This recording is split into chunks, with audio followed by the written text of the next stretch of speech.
Good morning students. आज हम पढ़ेंगे कांग्रेस के गठन से पूर्व की राजनीतिक संस्थाएं। भारतीय राष्ट्रीय कांग्रेस भारत में प्रथम राजनीतिक संगठन नहीं था। हालांकि 19वीं शताब्दी के पूर्वार्ध में भारत में अधिकतर जिन राजनीतिक संस्थाओं की स्थापना हुई थी उनका नेतृत्व मुख्य रूप से समृद्ध और प्रभावशाली वर्ग ने किया। इन क्षेत्रीय संस्थाओं का स्वरूप भी क्षेत्रीय था या स्थानीय था।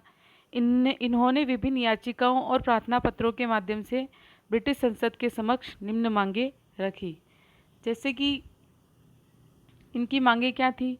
प्रशासनिक सुधार, प्रशासन में भारतीयों की भागीदारी को बढ़ाना और शिक्षा का प्रसार।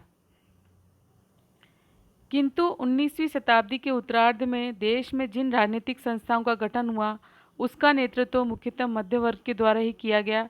इस वर्ग के विभिन्न लोगों जैसे वकीलों, डॉक्टरों, पत्रकारों तथा शिक्षकों इत्यादि ने राजनीतिक संगठन को सशक्त नेतृत्व प्रदान किया।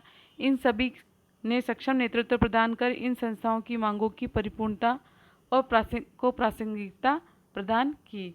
जैसे इनकी क्या विशेषता थी इन राजनीतिक संगठनों की कि एक तो इनका नेतृत्व मध्यम वर्ग के द्वारा किया जा रहा था, जो कि बाद में भारत को आज़ाद कराने में जिसने महत्वपूर्ण भूमिका अदा की। दूसरा, इसमें प्रशासनिक सुधार को अधिक महत्व दिया गया।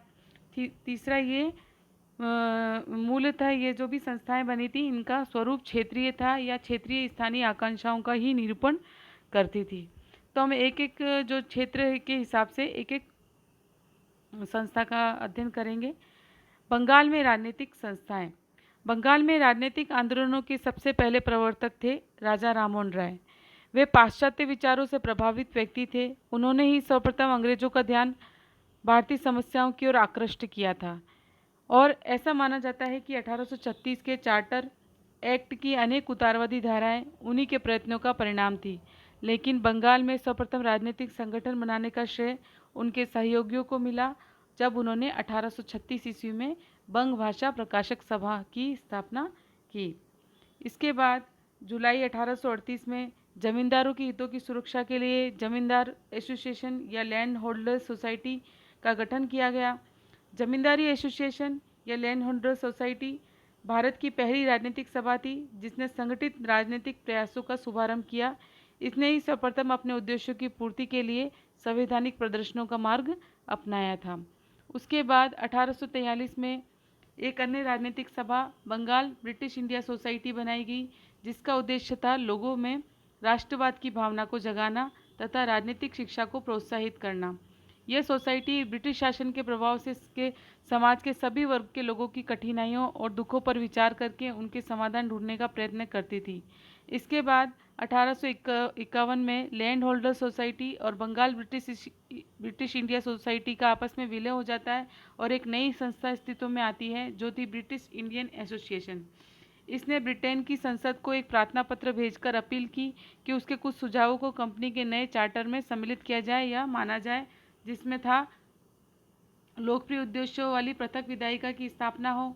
दूसरा था उच्च वर्ग के नौकरशाहों के वेतन में कमी की जाए, नमक कर, आबकारी कर और डाक शुल्क को समाप्त किया जाए। एसोसिएशन को इन सुझावों को आंशिक सफलता जब मिली जब 1853 के अधिनियम द्वारा गवर्नर जनरल की विधायी परिषद में कानून निर्माण में सहायता देने के लिए 6 सदस्यों को मनोनीत करने का प्रावधान किया गया। इससे पूर्व पूरे सभी निर्वाचित होते थे। फिर 1866 ईस्वी में ईस्ट इंडिया एसोसिएशन की स्थापना हुई जिसका श्रेय दादा भाई नौरोजी को जाता था, the grand old man of India, जिन्होंने लंदन में इस संस्था की स्थापना की और इसका उद्देश्य था भारत के लोगों की समस्याओं और मांगों से ब्रिटेन को अवगत कराना और वहां पर भारतवासियों के पक्ष में इंग्लैंड में जन समर्थन तैयार करना। कालांतर में भारत में भी इनकी विभिन्न शाखाएं खोली गई। 1875 ईस्वी में शिशिर कुमार घोष ने इंडियन लीग की स्थापना की जिसका उद्देश्य था लोगों में राष्ट्रवाद की भावना जागृत करना तथा राजनीतिक शिक्षा को प्रोत्साहित करना। इंडियन लीग का स्थान 1876 में इंडियन एसोसिएशन ऑफ कलकत्ता, जिसे इंडियन नेशनल एसोसिएशन के नाम से भी जाना जाता है, ने लिया था और इसकी स्थापना 1876 में सुरेंद्रनाथ बनर्जी और आनंद मोहन बोस ने की थी। ये दोनों ब्रिटिश इंडियन एसोसिएशन की संकीर्ण और जमींदार समर्थक नीतियों के विरोध में थे और इन्होंने इंडियन एसोसिएशन भारतीय राष्ट्रीय कांग्रेस की पूर्ववर्ती संस्थाओं में से एक महत्वपूर्ण संस्था थी और इसके कई उद्देश्य थे, जैसे राजनीतिक व्यवस्था के संदर्भ में सशक्त जनमत तैयार करना, दूसरा एक साझा राजनीतिक कार्यक्रम हेतु भारतवासियों में एकता की स्थापना करना, और इसने 1877 ईस्वी में भारतीय सिविल सेवा परीक्षा के अभ्यर्थियों की आयु सीमा घटाने का भी विरोध किया था। एसोसिएशन ने इंग्लैंड और भारत में एक साथ परीक्षा कराने और उच्च प्रशासनिक पदों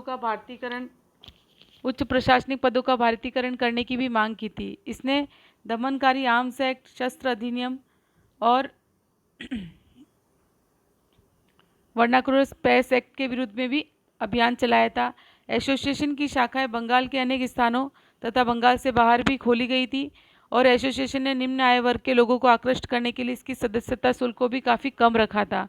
एसोसिएशन ने 28 से 30 दिसंबर 1883 में कलकत्ता में पहला अखिल भारतीय सम्मेलन आयोजित किया और इसमें देश के विभिन्न